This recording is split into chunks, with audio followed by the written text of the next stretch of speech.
Les Bellamy Bike Buddies, bienvenue, welcome, bienvenida. Aujourd'hui, notre dernier épisode de la série spéciale des Hike Buddies, destination Machu Picchu. Donc, c'est le jour 5 avec G-Adventure et le jour 4 sur la piste des Incas. Yeah, nous arrivons au Machu Picchu. Enfin, nous voici au jour tant attendu. Aujourd'hui, nous arrivons au Machu Picchu. Premièrement, le soir d'avant, notre guide nous explique l'horaire pour la journée ultime.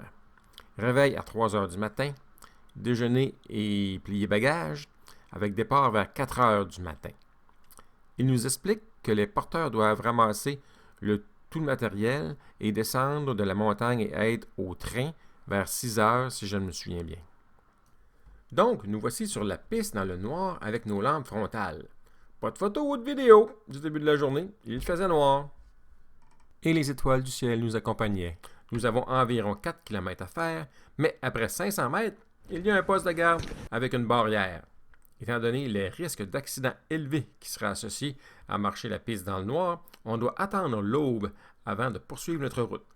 On a dû attendre environ 1h30 et la température de la nuit en juin, en montagne, au Pérou, c'était près de 2 degrés Celsius. Un peu froid quand on ne bouge pas. C'est l'hiver en juin au Pérou. Aux premières lueurs, nous reprenons notre marche vers le Machu Picchu. Ils ont bien raison de nous faire attendre la lumière du jour. La piste est assez étroite par endroits, rocheuse et accidentée ici et là. Et on a souvent un côté en falaise. Comme pour le reste de la piste, la vue est magnifique. Je suis encore le dernier, mais il y a du nouveau. Des petites portions sont faites en passerelle de bois. Heureusement, ils y ont mis des gardes. C'est un beau petit pont, hein? En bois, un autre.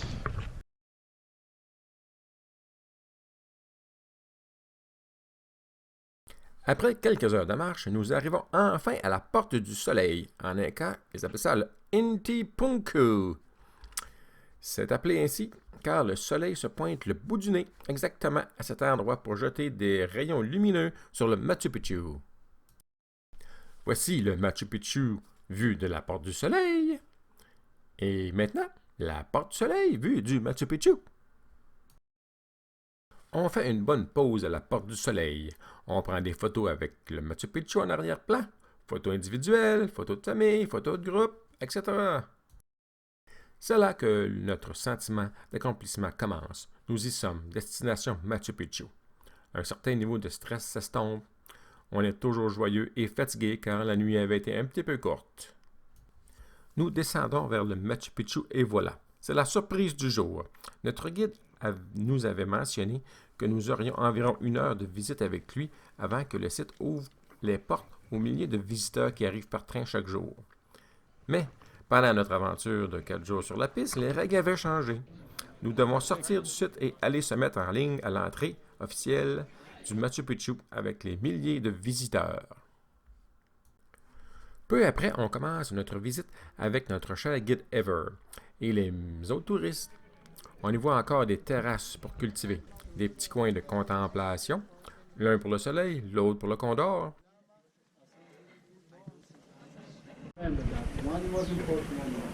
What are we looking at?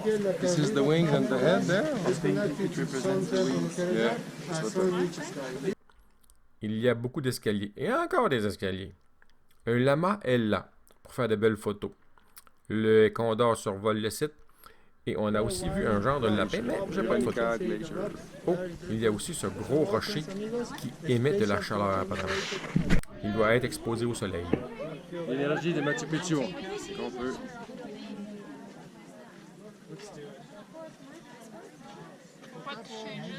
Not touch currently. Just be close there. You're gonna feel something. Oh, I do feel heat. Oh my God. Ouais, ouais. Just with one hand, it's not enough, maybe. I felt it. I think it's just because You're tired. Il y a aussi plein d'autres choses, mais il faudra vous y rendre pour en savoir plus. Et pour ceux qui aiment l'aventure encore plus extrême, vous avez peut-être remarqué le gros rocher derrière le Machu Picchu. Ce n'est pas recommandé par notre guide, mais environ 400 personnes par jour le gravissent. C'est sûrement ceux qui font le trajet par train. Non, merci pour moi. Une fois notre tour terminé, c'est le temps de retourner à la civilisation des temps modernes. Un petit tour d'autobus sur le chemin en zigzag et nous voici à Aguas Calientes, où nous pouvons déguster un bon repas bien assis au restaurant. Tim commande un plat typiquement local, le cochon d'Inde. On peut reconnaître la tête, les pattes. Ce serait apparemment assez bon.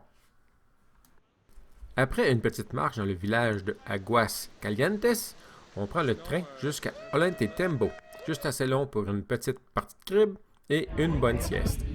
Le train est confortable et nous offre une belle vue sur le côté et par en haut grâce au toit vitré. À Ollantaytambo, on débarque du train et J-Adventure nous ramène à Cusco en bus. C'est la fin du périple destination Machu Picchu. C'est aussi la fin de la journée. C'est maintenant le temps de conclure sur ce voyage au Pérou, destination Machu Picchu. Première chose, nous avons été 100% satisfaits des services de J-Adventure. Donc, je les recommande. Pour la piste des Incas, cela nous sort de notre zone de confort.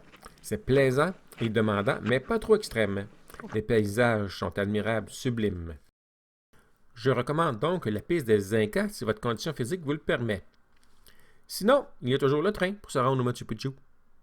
En terminant, un petit mot pour remercier mon fils qui nous a gentiment suggéré cette destination. Merci encore aux porteurs et guides de J-Adventure et finalement à tous nos partenaires de marche qui étaient avec nous. On se revoit donc dans notre prochaine aventure qui sera en vélo. On se laisse sur ces belles images du coucher du soleil au Pérou et à la prochaine! Si vous avez aimé cette vidéo, s'il vous plaît, cliquez sur le j'aime, suivre et partagez. Les amis Bike Buddies vous remercient. À la prochaine!